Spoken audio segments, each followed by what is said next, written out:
Why men avoid doctor, and how to change the playbook.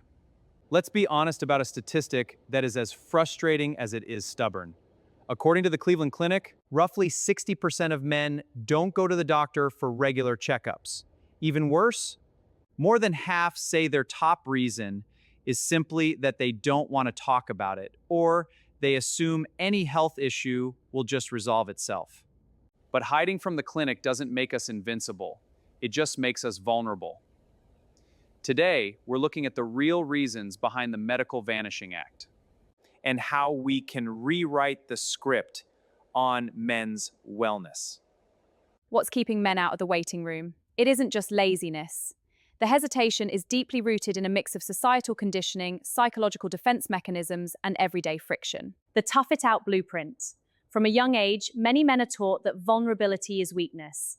Pain is meant to be ignored, and admitting something is wrong feels like a failure of self-reliance. Fear of the diagnosis. For many, the logic is, if I don't know about it, it doesn't exist. There is a real underlying fear that a bad diagnosis will strip away their independence, their ability to provide, or their identity.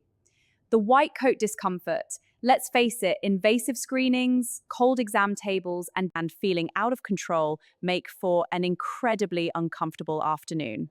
To get a real perspective on this, I invited Victor Vance, a 42-year-old contractor and father of two, who spent an entire decade avoiding the doctor. Victor, welcome. What finally pushed you through the door? Man, for me, it was a classic case of denial. I had this nagging fatigue and a weird tingling in my feet for over a year. I told myself I was just working too hard. I was terrified they'd tell me I couldn't work anymore. Finally, my wife gave me an ultimatum not out of anger, but out of genuine fear she'd lose me. I went. Turns out, my blood sugar was through the roof. I was trending right into severe type 2 diabetes. But here's the kicker. Getting the diagnosis didn't ruin my life, it gave it back to me. We caught it early enough to manage it with lifestyle changes and basic medication. That's incredible to hear. I have more energy now than I did at 30. Looking back, the fear of knowing was so much worse than the reality of fixing it. That's a powerful perspective. Absolutely. Practical steps to shift the pattern. If you or a man in your life is stuck in the avoidance loop, here are some practical steps to help break the cycle. We have to change how we view the doctor.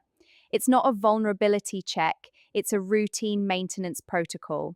Watch out for these tips tomorrow morning.